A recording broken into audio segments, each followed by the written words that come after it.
सावन, जो कभी खुशियों का पैगाम लेकर आता था, आज रेवाड़ी की धरती पर मानो अभिशाप बनकर बरस रहा है। हे सावन, मत बरस, यहां थम जा, इस बदनसीब शहर में मत आ, क्योंकि यहां इंसानों की बस्ती में अब इंसान नहीं बल्कि सिस्टम की खाल ओढ़े वे आदमखोर राक्षस विचर रहे हैं, जिनकी आत्मा मर चुकी है। देखो इन सफेद पोश भ्रष्टाचारियों को। स्वच्छता के नाम पर, सफाई के विज्ञापनों पर तुम्हारी और हमारी गाढ़ी कमाई के लाखों करोड़ों रुपए ये राक्षस डकार चुके हैं। इनके पेट कभी नहीं भरते, इनकी हवस कभी कम नहीं होती।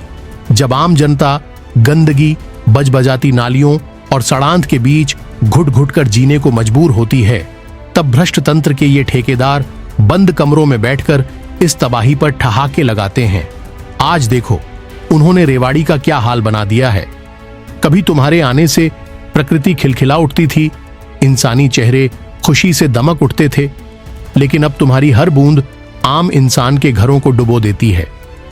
हैरानी की बात यह है कि जहां जनता के लिए बारिश आफत बन जाती है, वहीं इन राक्षसों का उत्साह बढ़ जाता है। क्यों? क्योंकि तुम्हारी आड़ में इन्हें अपनी नाकामी छिपाने का बहाना मिल जाता है।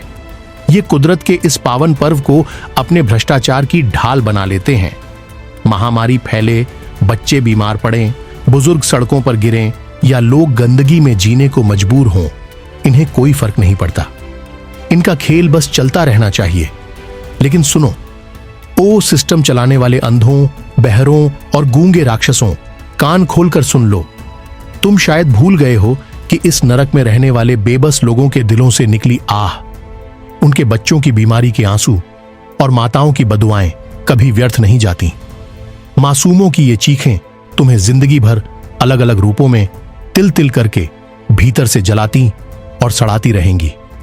तुम्हारा चैन, तुम्हारा सुकून और तुम्हारा ऐशो आराम इसी गंदगी के कीचड़ में दफन हो जाएगा।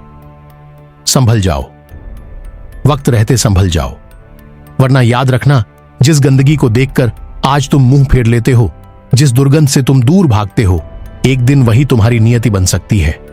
कुदरत का न्याय देर से सही, लेकिन जब चलता है तो सबसे शक्तिशाली व्यक्ति भी उससे बच नहीं पाता।